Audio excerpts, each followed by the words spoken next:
بھائیوں ہم یہ ضرور سوچیں کہ اللہ نے جو مجھے دیا ہے وہ دنیا میں کسی کو نہیں دیا. ہم مایوس نہ ہو. لا تقنطوا من رحمت اللہ. اللہ کی رحمت سے مایوس نہ ہو کہ ہم کو اللہ نے ایمان دیا, ہم تو کمزور ہیں, ہمارے پاس کچھ نہیں ہے. جو ہمارے پاس ہے وہ دنیا کے کسی انسان کے پاس نہیں ہے. حضرت ابوبکر صدیق رضی اللہ تعالیٰ عنہ کے زمانے کے اندر مسیلمہ کذاب, اس نے نبوت کا دعویٰ کیا. اس نے ابو مسلم خولانی رحمۃ اللہ علیہ کو پکڑ لیا اور کہا کہ تو نبوت کا دعویٰ قبول کر لے, مجھے تو نبی مان لے, تو مجھے نبی مان لے. اگر نبی نہیں مانے گا تو میں تجھے ختم کر دوں گا, آگ میں ڈال دوں گا, آگ میں جلا دوں گا.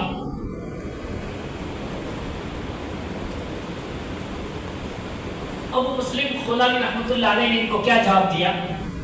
تجھ سے جو ہو سکے وہ کر لے. کیا کہا؟ تجھ سے جو ہو سکے وہ کر لے. میں تو تجھے نبی ماننے والا نہیں ہوں, میری نبی کی نسبت تو پیارا آقا جناب محمد رسول اللہ صلی اللہ علیہ وسلم سے لگی ہوئی ہے, اور وہی نسبت سچی ہے. اس نسبت کے ساتھ میں نے اپنے ایمان کو جوڑ لیا ہے, میں نے نبی کے ساتھ نسبت لگا لی ہے. اب میں تجھے نبی کے ساتھ نسبت نہیں سونپتا ہوں, تو جھوٹا نبی ہے. جب اس کو پکڑ لیا اور مسیلمہ کذاب نے فیصلہ یہ کر لیا, آگ جلائی اور اس کو آگ کے اندر ڈال دیا.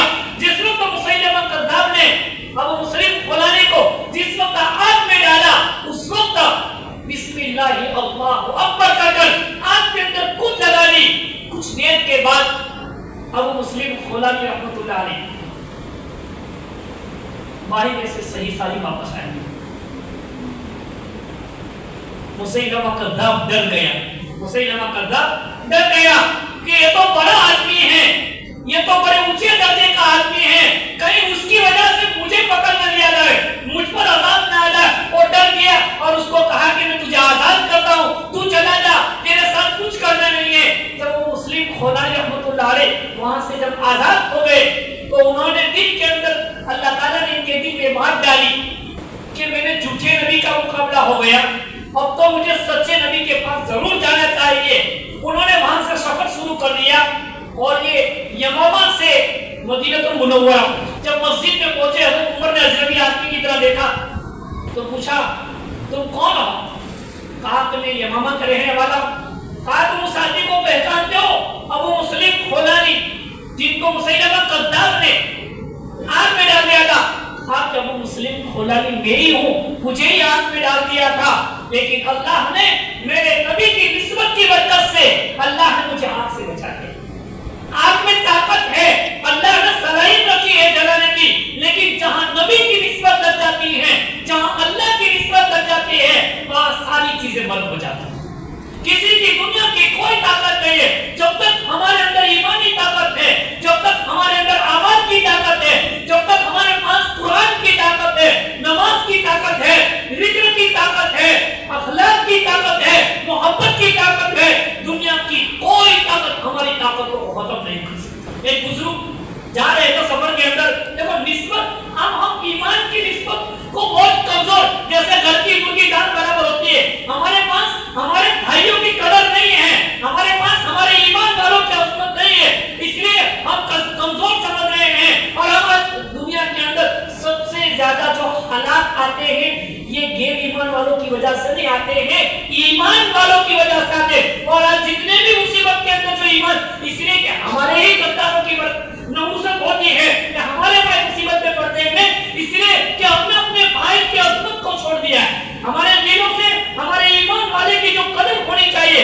ہمارے ایمان والے کی جو محبت ہونی چاہیے, وہ محبت ہمارے دلوں سے ختم ہو چکی ہے. وہ محبت, وہ جذبات, وہ جو پیار ہونا چاہیے وہ ہمارے دلوں سے نکل چکا ہے. اس لیے ایمان والے ایک ایمان والے کو ختم کرنے کی کوشش کریں, لیکن ایمان والا اپنے ایمان پر آ جاوے, اپنے عمل پر آ جاوے, دنیا کی کوئی طاقت اس کو کبھی ختم نہیں کر سکتی. اب ایک کتاب پڑھ رہا تھا, اس میں لکھا تھا کہ قیامت تک ایمان والا جب ایمان کے اوپر رہے گا, دنیا کی کوئی طاقت ایمان والے کو کبھی بھی ختم نہیں کرے گی اور کبھی ختم نہیں کر سکتی, چاہے کتنی بھی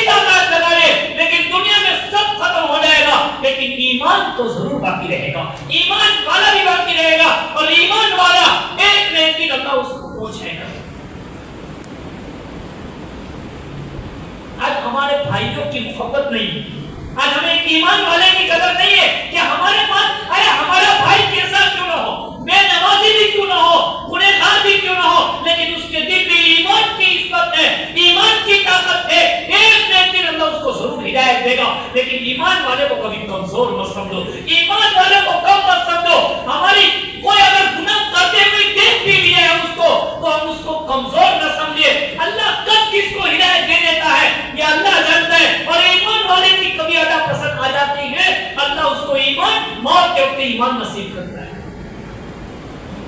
ایسے سینکڑوں واقعات ہیں جنہوں نے زندگی میں کچھ نہیں کیا لیکن موت سے پہلے ایک ایسا عمل اللہ کو منظور آ جاتا ہے جو موت کے وقت ایمان نصیب کر دیتا ہے۔ تقریباً 2 دن پہلے میں نے ایک واقعہ سنایا تھا کہ ایمان کی نسبت پر جو اللہ نے طاقت ہے وہ کسی میں طاقت نہیں۔ ایک بزرگ سفر کر رہے تھے، سفر کے دوران ایک پادری مل گیا جو آگ کی پوجا کرتا تھا۔ تو پہلے زمانے کے اندر تو لوگ چل کر سفر کر رہے تھے، دونوں سے سفر کے درمیان باتیں ہوتی رہی، کہا کہ میں تو آگ کا پوجا کرنے والا ہوں، اس نے کہا آگ کی پوجا کیوں کرتے ہو؟ یہ نہ خود اپنے ہاتھ سے جل سکتی ہے، اگر آگ جلانا ہے یہ تو خود کی محتاج ہے، مالک تو وہ ہے جو سب کچھ کرتا ہے، اس مالک کی پوجا کرو، اس مالک کو مانو، اس آگ کی کیا پوجا کرتے ہو جو خود کے تیار ہونے میں کسی کی محتاج ہے۔ دونوں میں آپس میں بحث چلتی رہی، آخر جو اللہ کے نیک بندے ہوتے کبھی ان کا جلال آ جاتا ہے اور ان کی زبان سے جو نکل جاتا ہے اللہ قبول فرما لیتا ہے۔ اسی لیے کبھی ایمان والے کی آہ مت لینا، ایمان والے کی آہ یہ انسانوں کی بنیادوں کو ہلا دیتی ہے۔